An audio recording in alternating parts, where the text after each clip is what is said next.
So hello, I'd like to welcome everyone to our session. Our session today is going to be called Supporting Student Learning in Online and Hybrid Courses. So I am the chair of the session, but I'm also a presenter in the session. So today we have myself, my name is Jennifer Mitchell, Andrea Pukteris, they forgot to add Hongxin to our slide, who's present as well, and Henry Tsang. So we'll do some brief introductions in a moment, but there are just a few things I want to go over before we start. One thing is that for sort of privacy purposes, we're recording the session to use for Saltese in the future as well, to be posted up. So if you don't want to be seen in the session in the recording, you can just turn your camera off and change your name if you'd like to sort of remain private. The other thing is that we have closed captioning on. If you don't want the closed captioning there, in your settings below, you can go down to more, and there's an option for the closed captioning in there, and you can just turn that off and you won't see it. Other than that, I think we're ready to start today. Give me a sec to switch this to our presentation.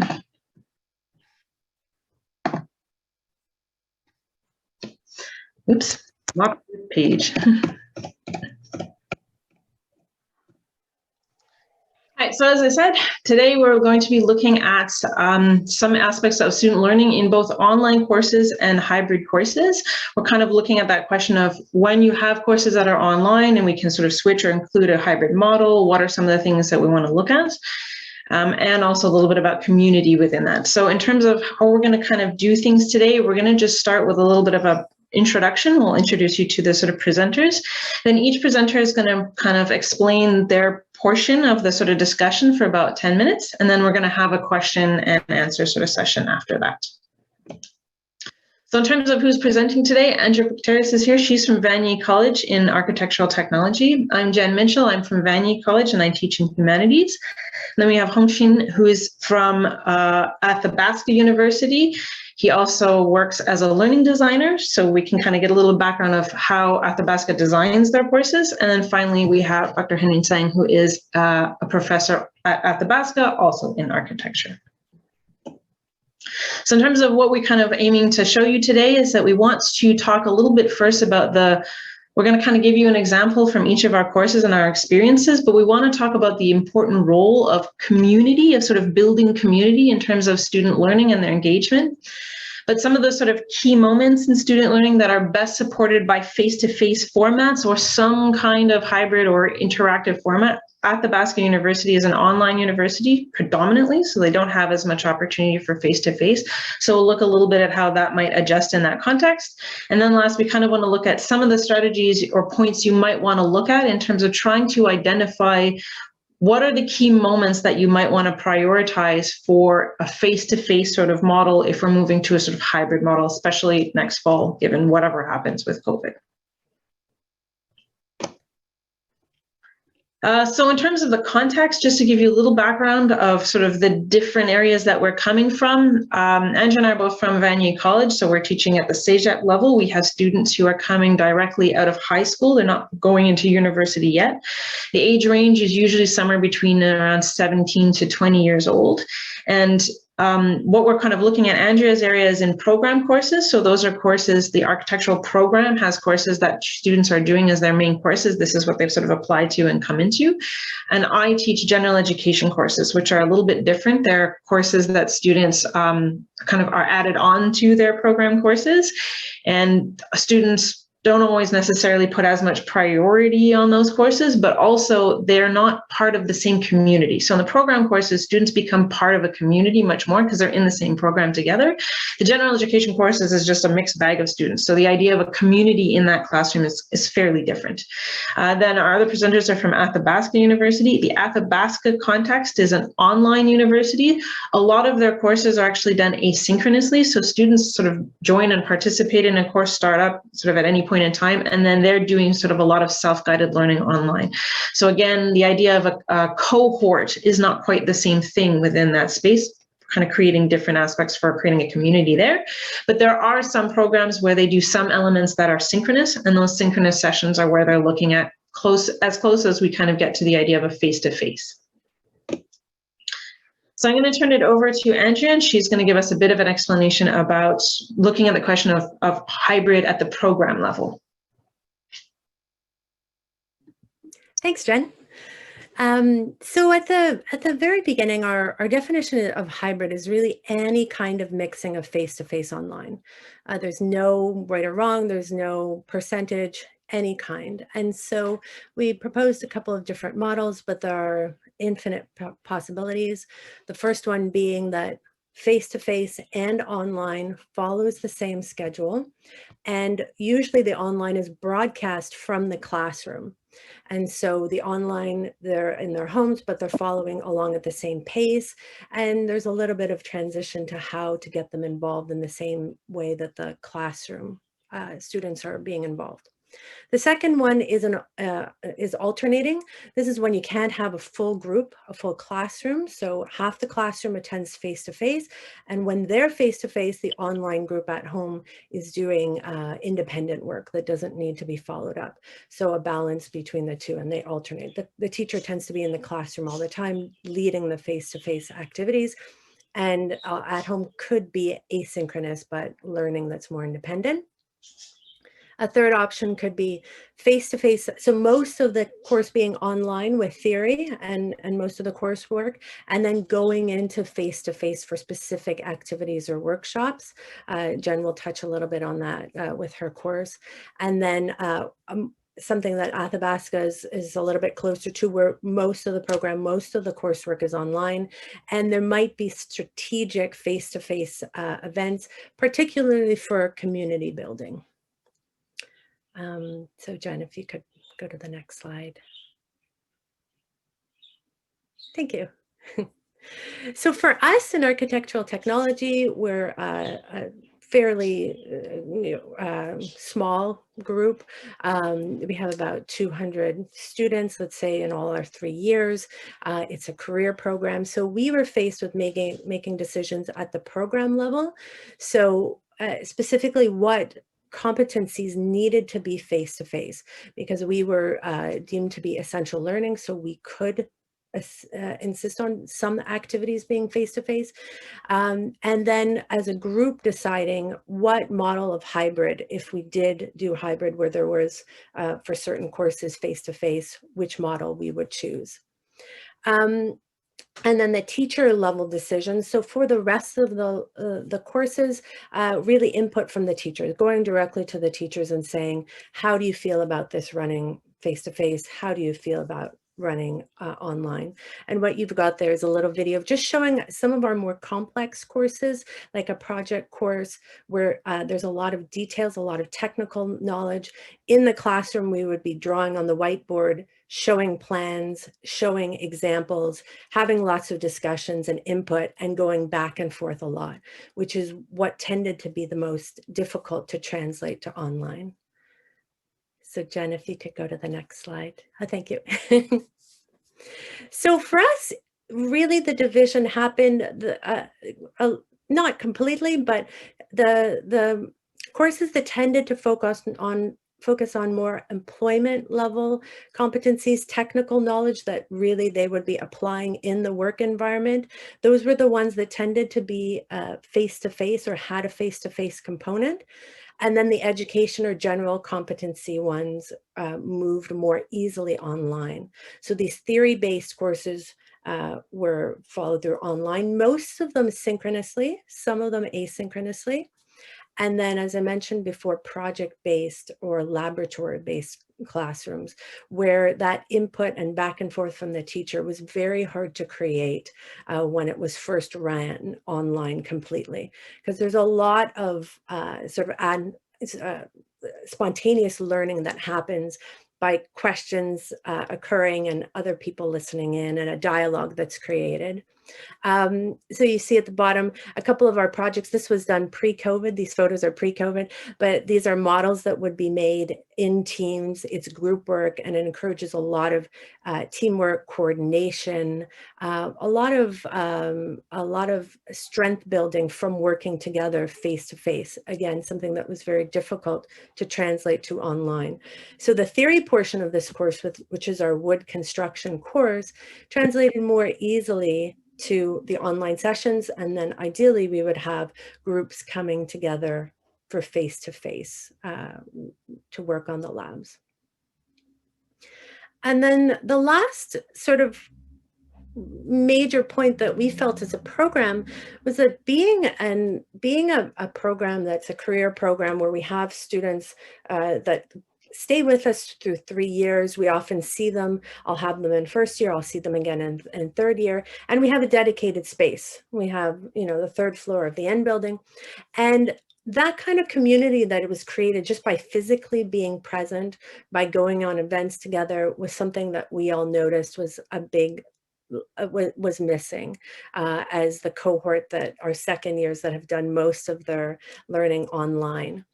So a lack of program level information that just kind of is posted on boards, that just kind of happens informally, that happens, at the coordinator's office, wasn't there for the students. So, and also I would be going down the hall and somebody would say, oh yeah, what class am I taking in third year? What are the prereqs for that?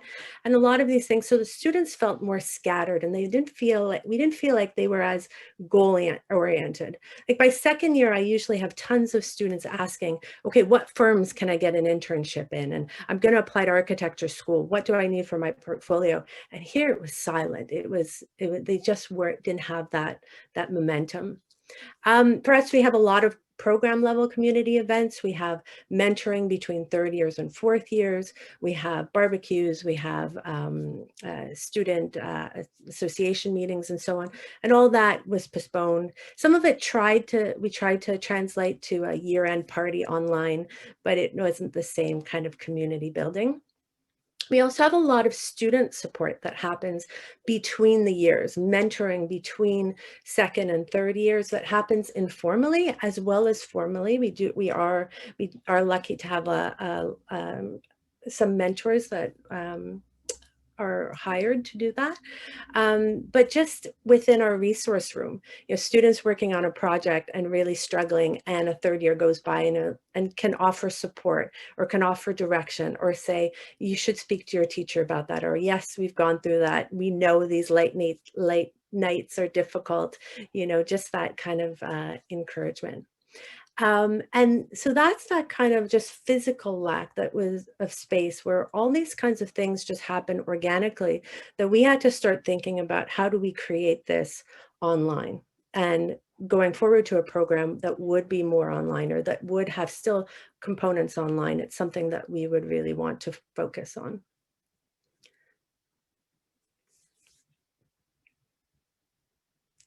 So I'll let I think Hongxin now, or no, sorry, Jen, it's you next. Yeah. So what I'm going to talk about a little bit is a course model that I've actually been doing for a number of years before COVID started. That was essentially a hybrid model, and sort of a bit of why I was doing that. And then some of the things that I noticed don't work as well because of the online context. And that's really helped me identify what are those moments that are the most important for actually like face-to-face students are together in class. So essentially the model that I sort of had, or what I did, I teach a course in humanities. It's a religion course. It's a worldviews course. We look at the 5 main religions, which basically means looking, at each religion for a couple of weeks. Normally I would teach it where we would have a section. I would explain the key ideas. They would have readings of it. They would do activities in class and then projects associated with each one and so forth. And the biggest problem that I noticed was that when I'm doing that format, I was having a lot of trouble providing the appropriate feedback to sort of each student, because students come in with very different levels of understanding within that kind of construct. So some people know a lot about different religions or about their own religion, and they want to be able to learn more and get more into depth in it. And others know a lot less and are missing a lot of academic skills and are really behind. And the sort of traditional approach, I was sort of stuck teaching to the middle, and I couldn't really help the students on each end. And I just didn't really like that. I wanted to be able to sort of get to each student closer to where they are. And so I was trying to tailor a system that was much more based on sort of one-on-one feedback with each student. So I switched to more of a hybrid model to allow me to do that.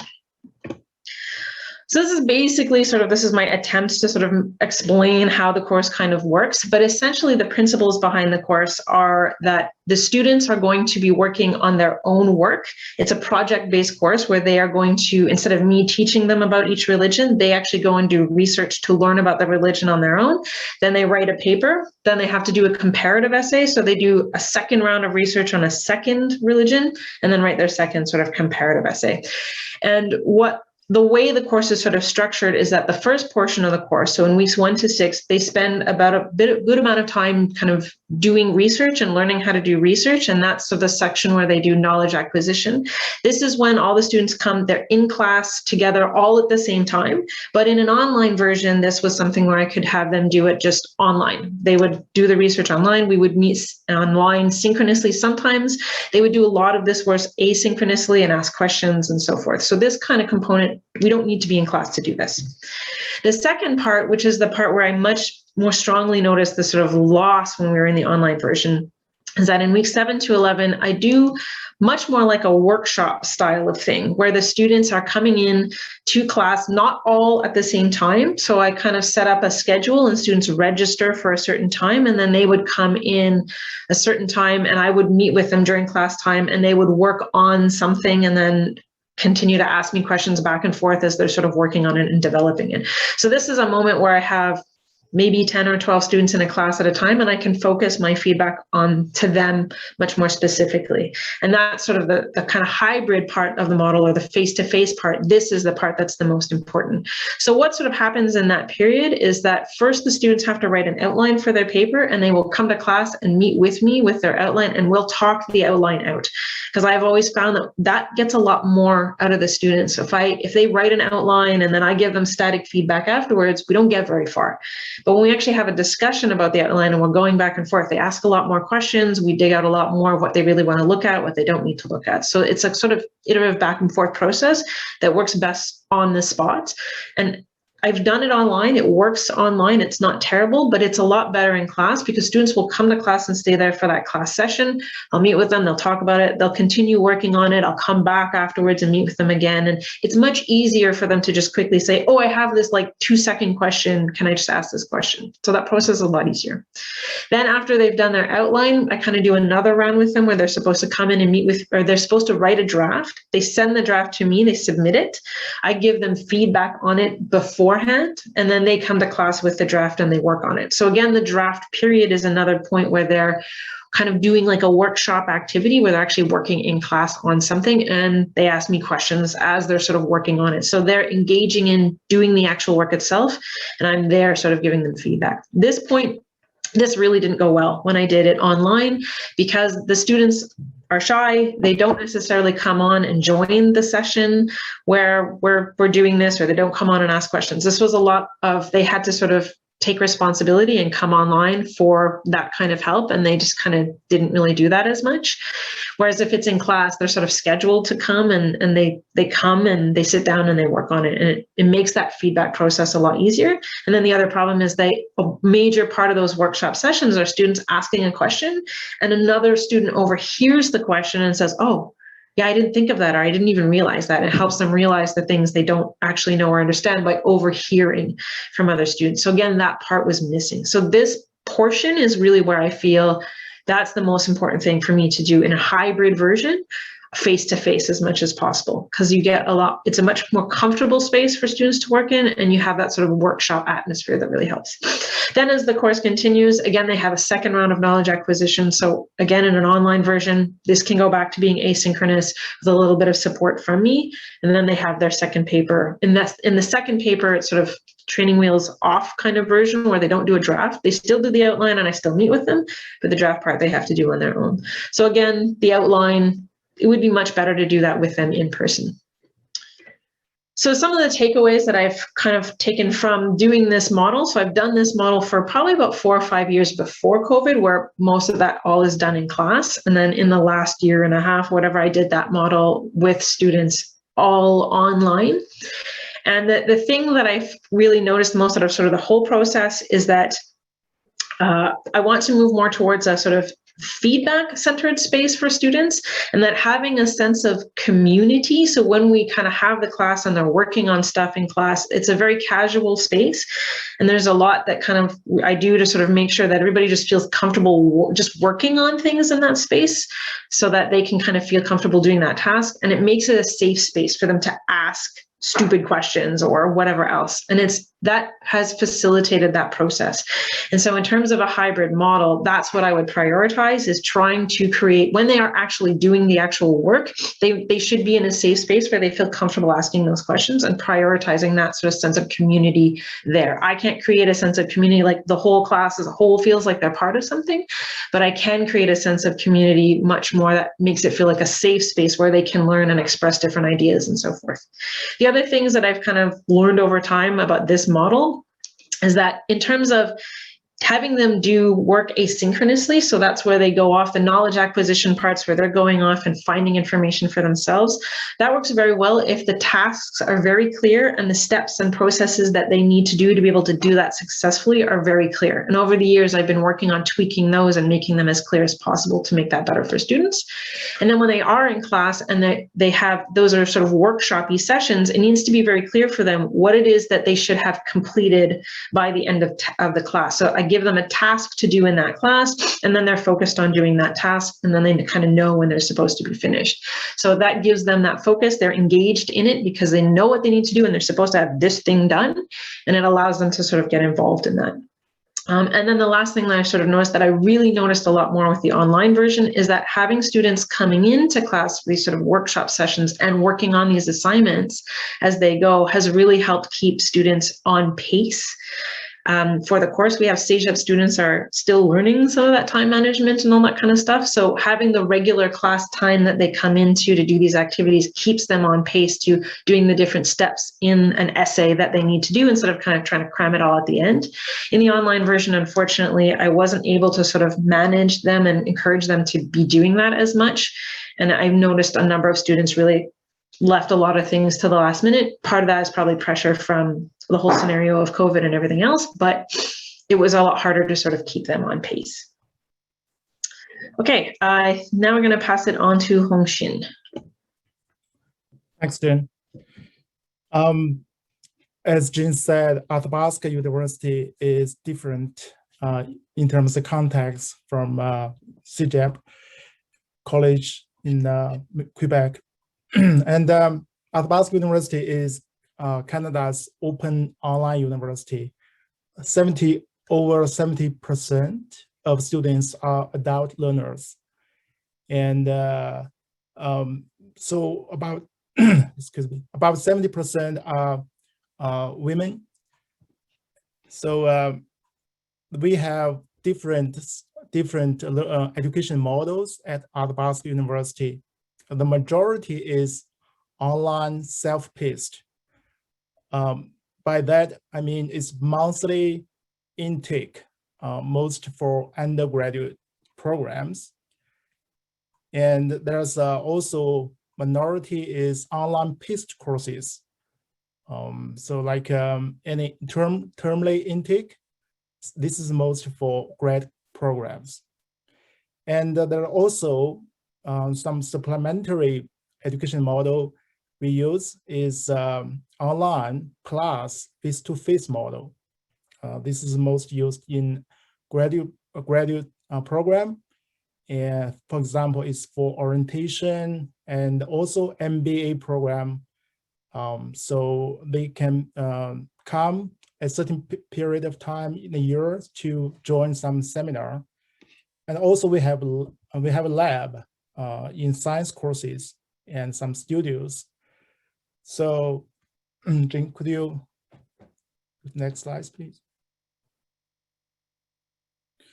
So there's a challenge because of the nature of our learning context, because it's self-paced online learning. Every students are following their own study schedule.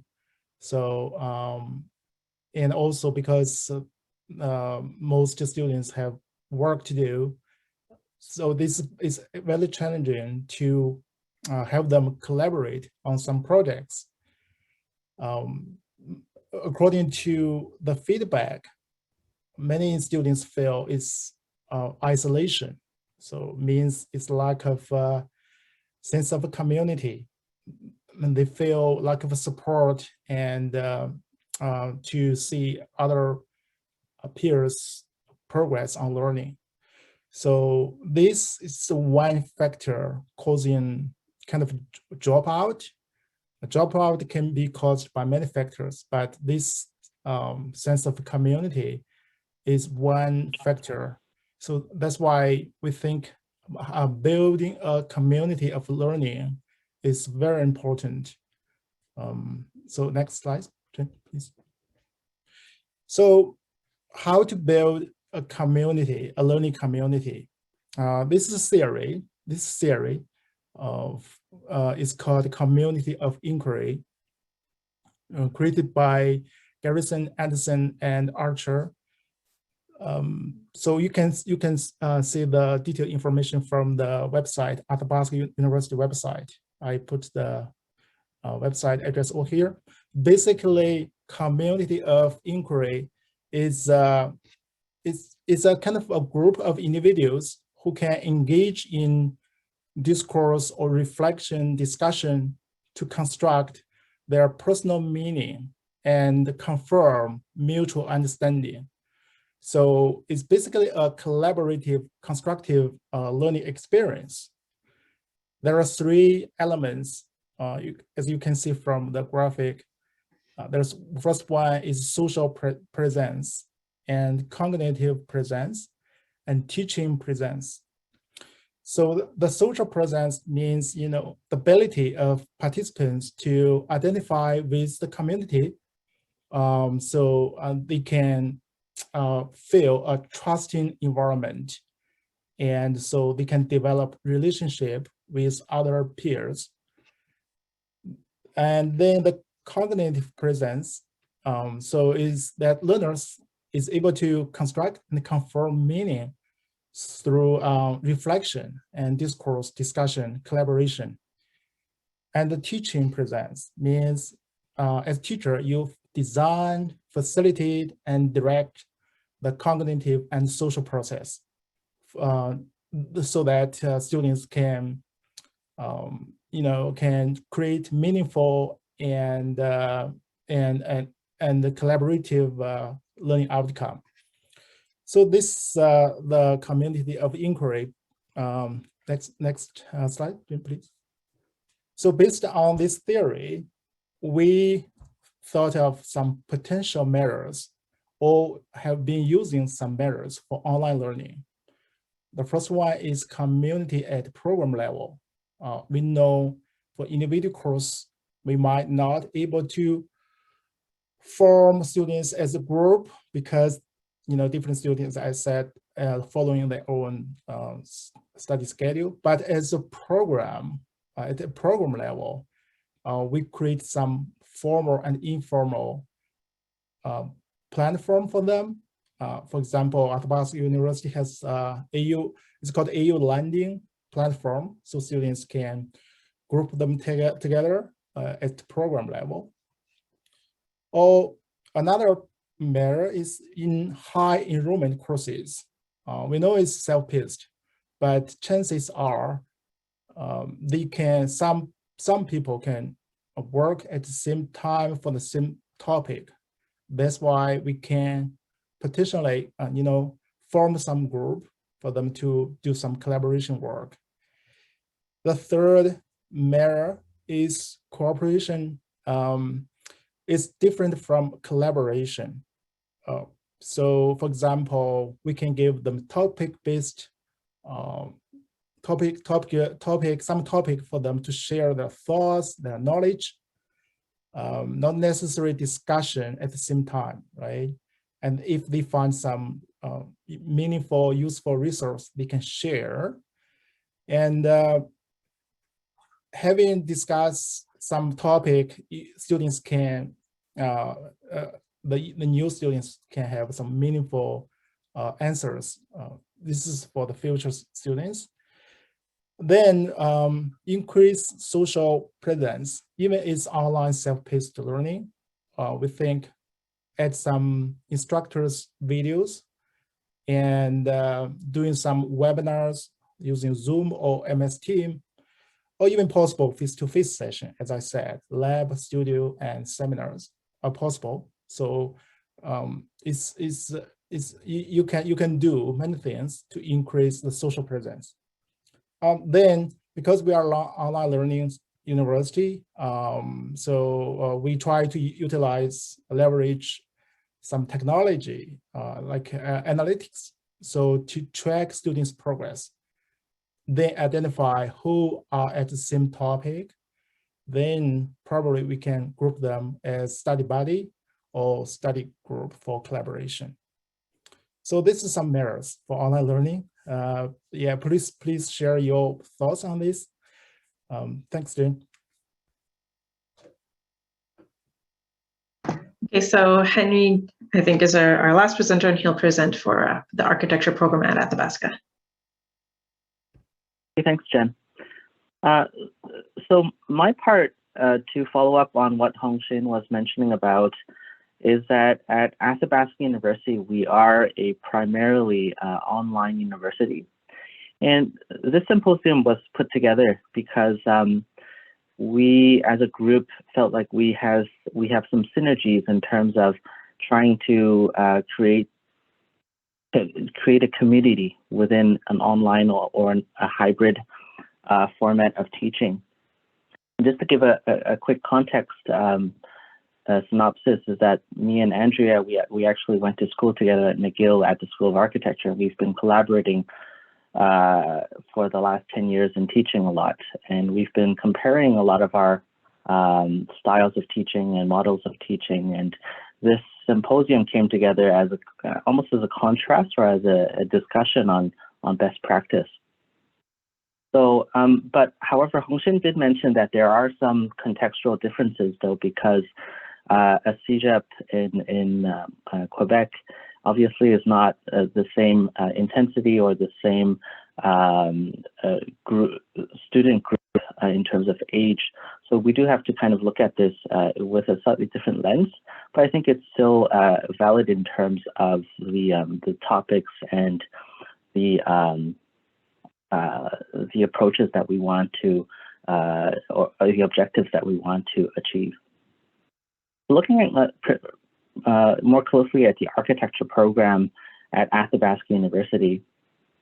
First of all, for an architecture program, we have 6 streams of courses, and the 6 streams of courses are design stream, professional stream, communication stream, theory, history, and technical. And this is important because an architecture program tends to be very vast in terms of a variety of types of learning. For example, in design, we do a lot of design studios where we work on architectural projects, and there's a lot of feedback, a lot of interaction, a lot of design work, and also involving professionals in the field to come in and look at student projects. So it's a very it's a project-based course within this stream of design. Then we have professional that tends to be more on professional practice, like understanding building codes and so on. Communication relates to graphic design or presentation. How do we present, 3D models or 2D representation of architecture? Then we have theory. This could be architectural theory and things like ethics. And history, we look at a more kind of approach to the history of architecture in relation to other disciplines such as arts and how architecture has affected the context in general.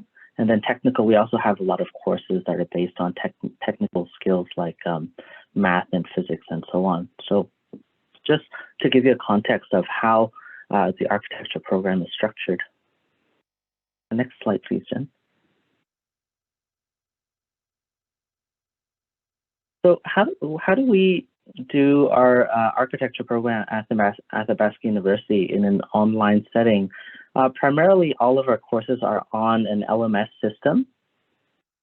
Currently, we are on the Moodle LMS, but we are also transitioning towards a D2L Brightspace environment, hoping that we can also integrate a lot more interactive content into these LMS platforms. But as you can see here, even with the current Moodle platform, we do have courses where all of the content is already online. And Hongxin did mention that a lot of our courses are asynchronous, aside from our design courses. So students are expected to be learning at their own pace. So they would be going through these Moodle websites, and then assignments and milestones are integrated into these courses. We also use a combination of course, video teleconferencing to connect with students, regular lectures and discussion times with students to help keep track of progress, as well as answer questions interactively with the students.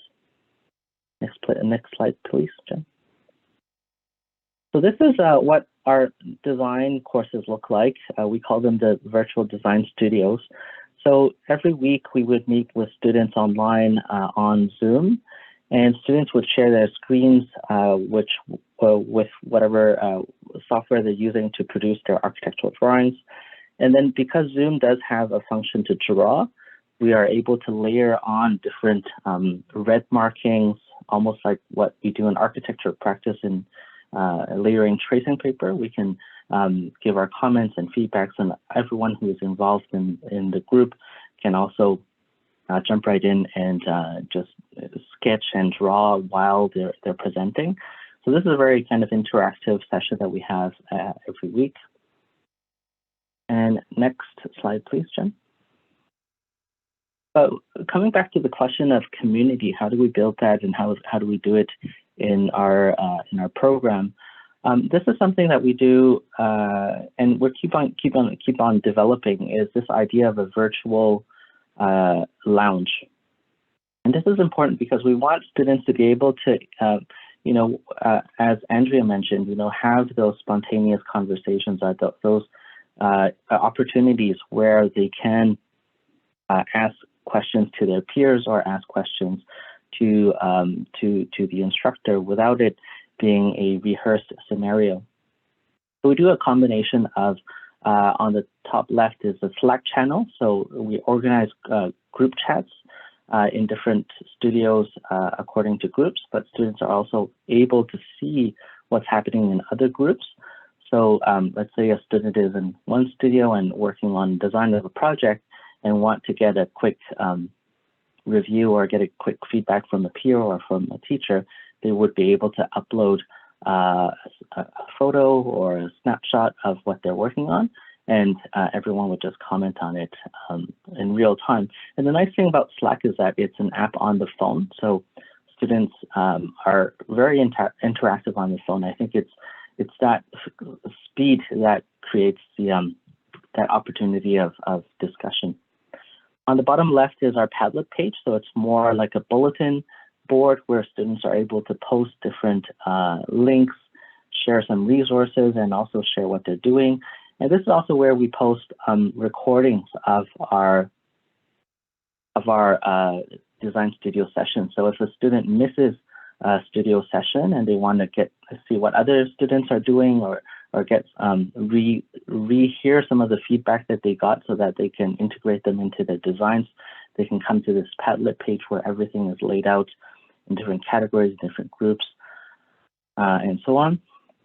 And then in combination with that, we also have the actual lounge where students can come online and talk, almost like what we're doing here in the Zoom kind of environment, or MS Teams. But we're also testing this new software that we're using called Wonder.me, where students are assigned an avatar and they can move them around and talk in groups. So let's say if you want to talk in a small circle about the same project, or if you're working in collaboration on something, you're able to move these avatars around and virtually be in a room and interact almost as if you were in a space. The next slide, please.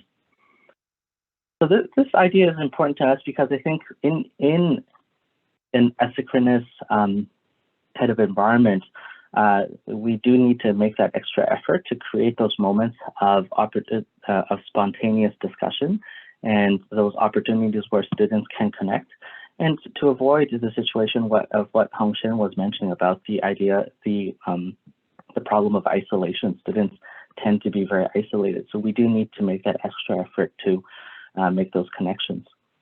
So this is my last slide. I just want to show you this one because this is what we're looking at in terms of our new graduate program that we're developing, a new Masters of Architecture, and we're hoping to kind of integrate those 6 streams of courses that I talked to you about, the design studios being at the center of all of the courses, the whole program, and then having all of the other streams, the history stream, the technical, professional, theory, communication, really kind of integrated into this design studio, because that's where, you know, when in the architecture program, we use this project of designing a building, but we want all of the other, the knowledge that comes with all of the other streams to feed into those designs.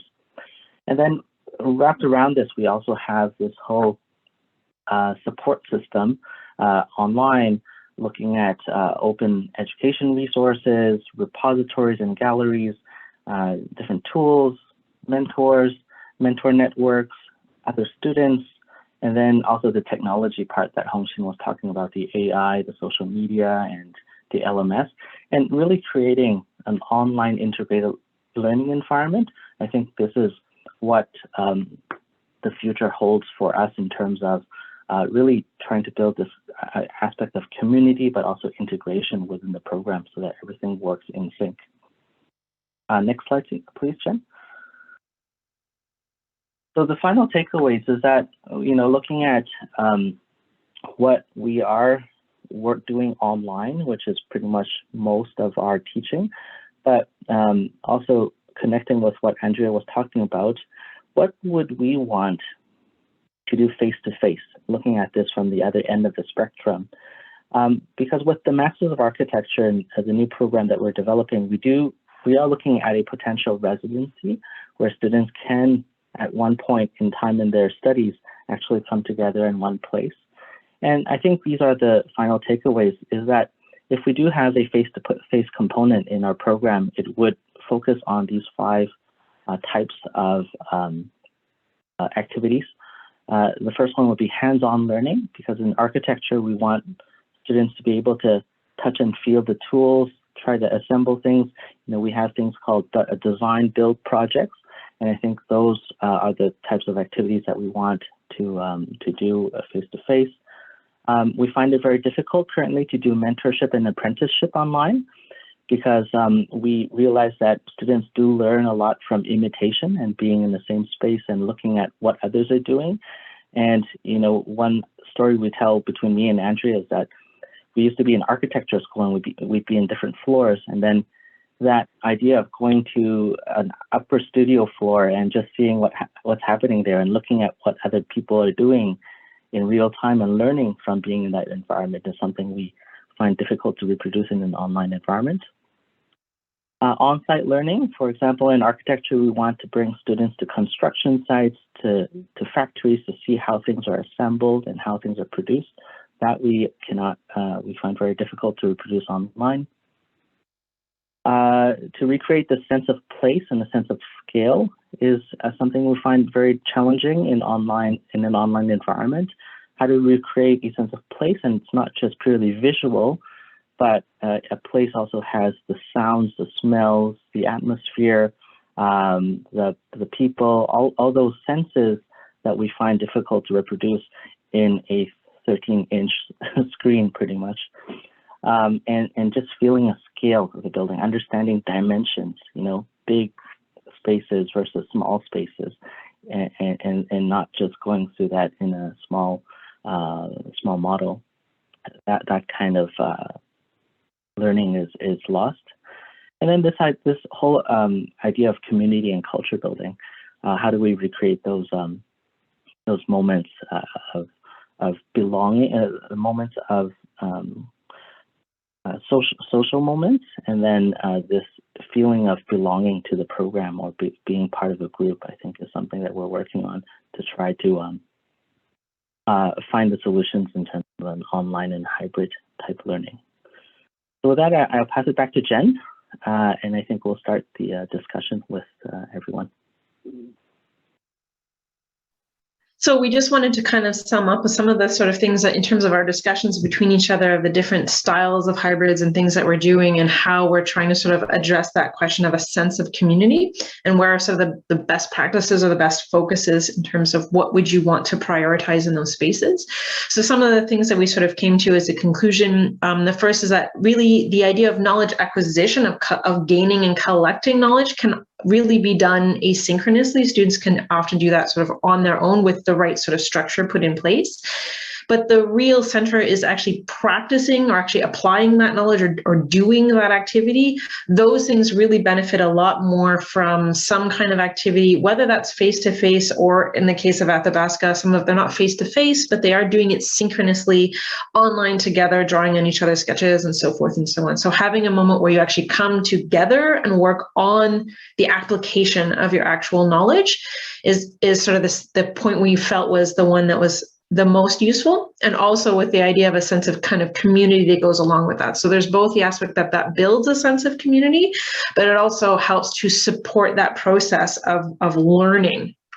And that kind of connects in with something, especially Andrea and I noticed, was that in the case of face-to-face activities, and then when we went to something online and we had less of an opportunity for those face-to-face activities, when students are doing class activities where they're actually trying to apply their knowledge, work on projects and so forth, in a face-to-face context, there's much more opportunity for sort of spontaneous feedback. So it's that moment where a student says, I don't understand this. And they turn to the student next to them and say, do you understand this? And then they kind of talk about it and they work it out.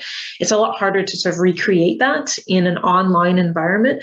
So just the casual ease with which you can kind of either turn to your neighbor or quickly turn to the teacher to get feedback as you're working on something also was something we kind of noticed as missing for our experience in the online space, and that was something we felt was really important in terms of a hybrid opportunity, was trying to, whether you're doing it face-to-face or online, trying to create those spaces where you can have that sort of spontaneous reaction and feedback, both between the student and the teacher, but also between other students.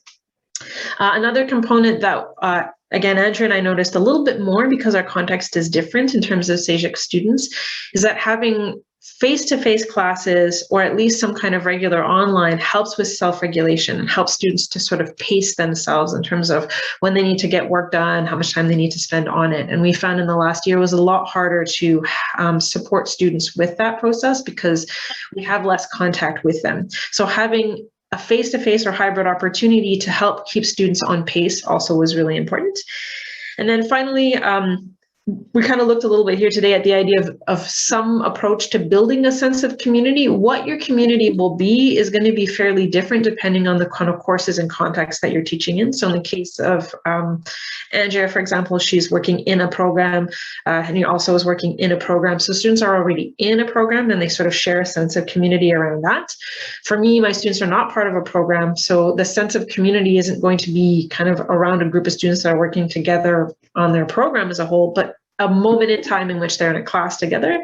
For Hongxin, he's looking at helping teachers like Henry provide that kind of support in each of their classes. And what are the different tools that you can use to create that online? So we sort of had a bit of a discussion about that. It's maybe easier to do that in face-to-face to create senses of community because it's more natural and more casual, but there are ways to do that online with careful planning and some of the different tools, like, for example, the WonderMe. It's very similar to GatherTown, or Slack channels, or sort of regular sessions where people can drop by and Zoom chats or stuff like that. So there's things that we can set up in place, but we have to be much more concerted maybe about how we do that in an online context. And then the last thing we sort of looked at was that in all of these sort of processes of creating a community, what was really important was creating a space where students felt safe and respected so that they felt comfortable expressing their understandings and misunderstandings and felt comfortable sort of either turning to the teacher or their neighbor about asking questions and sort of opening up that space. Because especially if we're using that space as a place where students are trying to apply their knowledge and practice their knowledge, they haven't perfected it yet, so we kind of feel uncomfortable. And making the space safe to make mistakes and then learn from that is also really important. Okay, so we're done the presentation, so we'd like to open it up for discussion and for questions. Not too sure the best way. We had originally talked about having people put that in the chat. I can't quite see the chat, but actually, I think, Andrea, you've been watching the chat. So if people have questions, I don't know if there are questions already in the chat, but if you have a question, you can put it in the chat, and then if we need a bit more of a discussion of your question, then we'll have you talk. So I'm going to ask you, Andrea, are there questions that you've already seen? Yeah, I think we've answered the ones. I think a lot of them had to do with what resources we had. There's one here from Brian for Andrea and Henry. In your online approach to architectural education, what is the place potential for physical making understanding? For example, wood modeling, materials, boards, site and construction visits, manufacturing tours.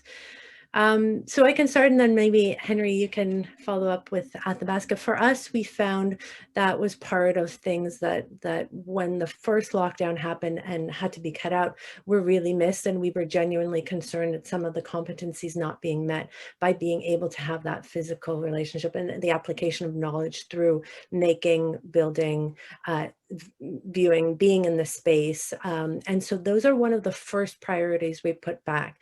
And we've been trying to do them in a safe way, bringing group sizes down. In a site visit, we actually had, people gather outside and people do the tour independently. So it's quite essential for our program. Henry? Hi, Brian. How are you? Thanks for joining this session. Brian is a good friend, so it's good to have you here. So Brian, I think you probably know very well as well, because we did look at this together at one time when we were doing the program review. But I think how I can answer that question is that you're looking at modeling for one part. I think in terms of how students do their models, I think they acquire materials and they work from home with what they have. We find it kind of difficult these days because of COVID. Some students who are living in very rural or remote areas have a hard time acquiring materials for making models. That being said, I think it's also very different in terms of student, in terms of their access to the materials, but second of all, the access to tools as well. I think in architecture school, we used to have a workshop where we were able to work with materials that we would not be able to work with at home. So a wood workshop or a metal workshop or some sandblaster, I think those kind of equipments we find very difficult to be able to reproduce in an online situation. That being said, one of the ideas that we had was that more and more we are moving towards digital fabrication, like 3D printing. We are hoping to have a centralized 3D printer somewhere. And AU has a very interesting mail order system. For example, if you want a book from our library, it's basically like an Amazon system where you just go online and say, okay, that's the book I want, and it comes in by mail within 2 days anywhere in Canada. So that's included as a service to the students. We're hoping that hopefully something like a 3D printing model online mail-in order system would kind of fill some of the gaps in terms of being able to work with modeling and those workshop tools. And the other spectrum, the other part of the question is, well, how do we reproduce a visit to construction sites or manufacturing tours and so on? And I talked about that a little bit in my takeaways in terms of design build and those tours to places. Yeah, that is a very good question. So right now we do sporadic tours with our teachers in whichever city they're based in. So for example, we have some of our teachers in Toronto, some are in Calgary, some are in Vancouver, and they would take groups of students around within those cities. So we're looking at buildings from construction sites within their own geographies, but then it's really hard to integrate or take the whole class, right, if they're in all different cities. So we do ask that everything is recorded so that we do see the same thing at the same time, so at least it's real time. And the other idea is that we're also developing a virtual simulation of tours with our computer science people at AU. So simulating a construction site via virtual reality, for example, is one thing that we're thinking about. And also, we're also developing something called an AI virtual co-op, where students can learn through AI different situations in terms of working in architecture. So let's say you're working with a very difficult client or some project managers and some problems happens on the construction site. This would be like a simulation. Think about it as a flight simulation. So you can crash and not actually have the consequences of the crash. So those are some of the ideas that we have. We still need to find out how to get it done, and hopefully Hongxin can help us with that. We have a lot of ideas, and I think we do realize that we have some deficiencies in terms of trying to reproduce some of these learning approaches that should really be part of the architectural education.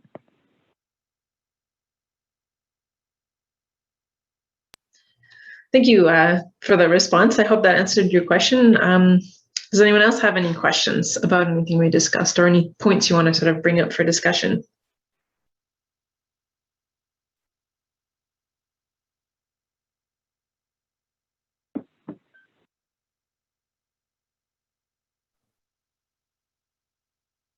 I can't actually see anyone, so I don't know if anyone's like raising their hands or something.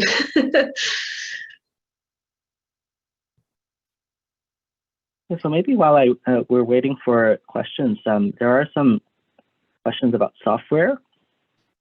So the software that I presented for the chat, the virtual lounge, we use the combination of Slack, which is like a messenger where you can group people in channels, which we find very good. And it's an app that you can download onto your phone. So it's almost like a messenger or like a WhatsApp, but it's grouped in channels. So you actually can talk to a group at the same time working on the same things. We like it a lot because you can also group it in projects. So let's say if you're working on different projects at the same time, maybe a history project or an essay, different courses, you can group it like that. We find very useful. And a combination with that with Padlet. Padlet is more like a bulletin board, which is both are free software, by the way. And also Wonder.me is also a free software. So we do try to use free software because we want it to be accessible to the students and not become a burden to them. When talking about technology too, and it's something we talk about at Saltese, I think we've talked about it a couple of times at our meetings, Jen, is that when picking a technology, we always have to make sure that we're putting the pedagogy first, that what is the aim that we want, and then what technology can support it, and not making it fit the other way around too.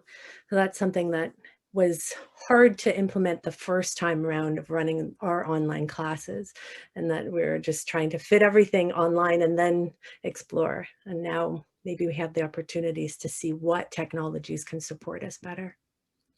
And another thing that I've often had in those kinds of discussions as well is trying not to overburden students with too many different types of technology, because we find lots of really interesting things.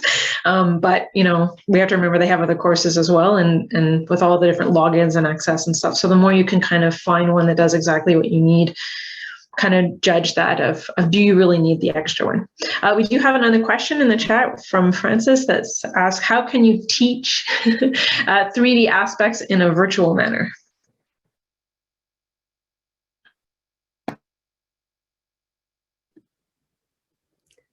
That to me? Maybe Andrea, did you want to? We can share again. Okay. So for I us, think it's well, go, you Yeah, start. Go. So, So for us, it's always been a challenge, even in a classroom, especially when we do things like our details. When we're trying to teach students how a complex composition of materials goes together in a wall and how that's supported and how the rest of the structure gets built around it. We've actually struggled with it even in a regular classroom, and supplemented it with videos and diagrams from different angles, even bringing in physical models. And what generally usually helps when we get the aha moment is we get the aha moment when we step onto a building site. Oh, so that's what you were talking about. That's how, the deflection plate goes and what it's doing there. So we haven't yet been able to supplement that into a virtual manner. We did the best we could, trying to explain things and trying to, but when we had the lack of site visits, that's the one thing that we all really felt. So I don't know, Henry, if you can follow up on that. Yeah, so the 3D aspect, I think we're very lucky that the technology allows us to do a lot more 3D work today than we did, just a few years ago. So for working with models, for example, the easy accessible one is like Google SketchUp tool software that's for free, and for most part you can articulate 3D models very easily with that software, the Google SketchUp. And I think with that, there's all these integration tools right now where a SketchUp model can be made into a virtual reality space as well. So you can actually, create a movie or take people into a SketchUp model and then walk them through in the virtual reality space. And those VR goggles are becoming more and more inexpensive. If we look at even the Google Cardboard, which is a cardboard version of a VR goggle, is only $12. And you just kind of attach it to your phone so that you make your phone a VR goggle. So that's one way.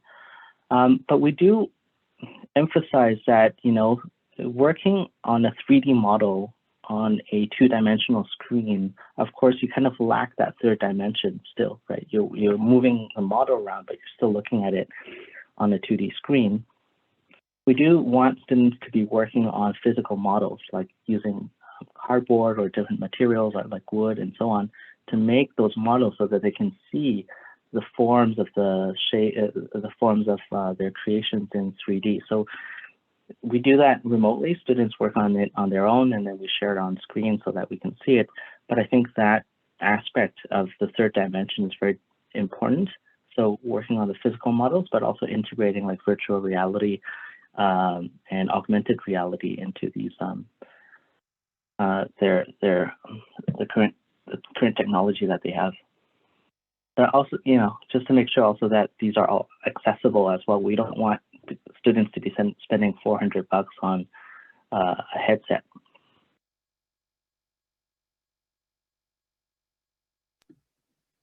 That's where the photos I showed of our building model as well, the wood frame house, came about from that same idea that Henry just mentioned. The physical building also helps to re-cement how these pieces go together. So now just reading Brian's next question about presentation and skills and connecting to the audience. It's been kind of interesting because in the industry, the architectural industry as well had to move primarily online. And so it was, we were noticing that a lot of my colleagues also were working from home, and they were having client meetings and major, site meetings that were being held online instead of face-to-face. And so in turn, we were sort of thinking, how are we going to get our students to kind of understand that they're not going to go and have a site meeting on their stage. They're going to still work from home on their 2-week stage. And so for us, it was, again, making sure that they do have some group projects and group collaborations, and where there might be conflict that they have to resolve. And they do have to do a formal presentation, even if it is online, where they have to show up and sell their project. It doesn't have the same air and energy that the face-to-face one does, but there are still some markers, there are still some skills that we found were still there. I don't know, Henry, again, if you want to follow up. Well, that's a very good question, Brian. I think there's two points I would like to make. I think one is that in a lot of our courses, we stress that presentation and public speaking is two very important aspects of the architectural profession. And you mentioned this very well, is that we do have all these opportunities where we do need to present our work and be confident about it. You know, we can't just talk about it, but we actually have to almost sell our ideas in a competition or in front of clients. So it's really hard to teach in an online platform, because all of our presentations are, of course, very similar to what we're doing today, is online. It feels a little bit more casual because you don't actually see the audience. So in what I do, though, in Calgary or wherever city I'm in, I do like to meet the students to ask them to do presentations, and I do ask that in all of the studio presentations that there is everyone else within those studios to be present, so it's not isolated as a presentation. There's always an audience there, and they are in front of an audience. So we do want to stress that these presentations are always made public. So I think that's one thing. But being on a stage in front of a spotlight is obviously not something we can do online. So we do ask the students to take a more proactive stance with that. And for example, we ask students to join community to take up any opportunity of public speaking that they can. I think that's very important. But that's you're right. I think that's something that we need to push a little bit further in terms of training students in those situations. I think that's something that we're looking at in terms of the virtual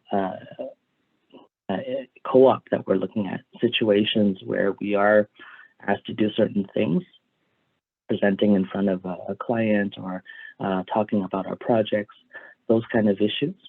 But at the same time, I'm thinking in terms of practice, though, a lot of presentations are also moving online. So I think this situation of online presentations is becoming somewhat the norm. You know, when I was working as an architect in an office, I would be flown to China or flown to Indonesia to give a presentation. These days, you know, nobody would fly go anywhere to a presentation. So I'm thinking, you know, I think there's two sides of the coin. One, yes, I think it's important that we have that opportunity to train public speaking and train for confidence and leadership. At the same time, this environment that we're in today, I think, is becoming more and more prominent in any field or in any situation of presentation or, you know, even today in this conference, we should have been in Montreal today. So I think there are two ways, and I think there is this middle ground, I think, where this is probably where we'll be seeing a lot of this happening in the future. I would add to one thing that we looked at when we did our exit profile for our program was that we wanted to keep saying a sense of professional responsibility, that was something that we really needed to instill in students, especially our students who are young, they're graduating quite young and working in offices.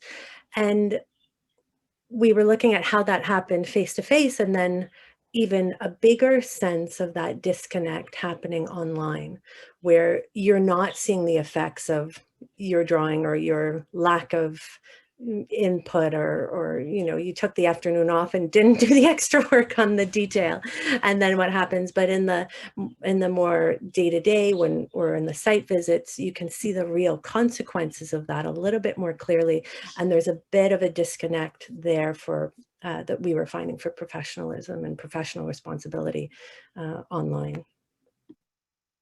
I would also add that even like these sessions that we do online, a lot of them are recorded now, and they end up on YouTube or somewhere on the internet. So you're kind of,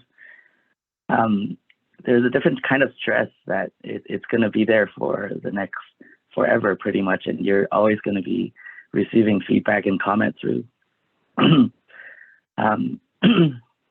So, there's no mistakes to be made.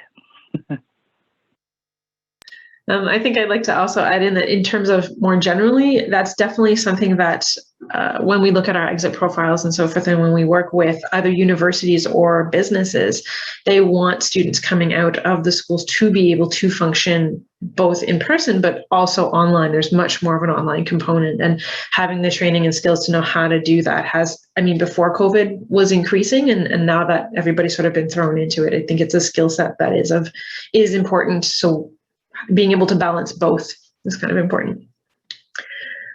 So we have about 5 or 4 minutes left. We have one last question. Let me just read it quickly. So this year, our dental students debated preventative topics in teams, phone skills, conversing with their patients. This was very effective, especially as they followed up with a preventative reflexive conversation with fictional patients. Students created audio podcasts and screenplays. So that's a good idea. There are some ways to sort of quote unquote fake that. I don't know, it's a terrible way of saying it, but and that was actually something that we had talked about when we were looking at in terms of trying to decide what actually needs to be done in person and what can kind of be done online. There are a lot of things that we'll look at and think, oh, okay, this has to be done in person, like a conversation, like a discussion, like a presentation. It's not the same in person. But if we look at it a little bit, we can and look at the different technologies, like the things we sort of looked at today. There are all kinds of different ways to maybe mimic that or fake that or get out of that what you need. And the key is sort of figuring out what is it that you want students to actually be able to do out of that, and then figure out, is that something that we can do in a different format, in a different approach, in a different way, and can a technology use that? Or is it really something that you really need? And maybe you don't need face-to-face. Like that's another thing that we kind of noticed in our discussions, was that there's a lot of stuff that we're doing face-to-face that Athabasca does online. The key wasn't the face-to-face being in a room together. The key was more having the activity be synchronous. So you're actually conversing and working on the same thing at the same time. And then there's sort of different tools and technologies that can kind of allow you to mimic that. So finding out what is the center reason or thing that you want students to sort of do out of that might allow you to be a little bit more creative with how you do that. Deborah mentions creating scenarios, and that made me think of Jason's work with the nursing students. And I can't remember what he uses. If do you remember, Jen?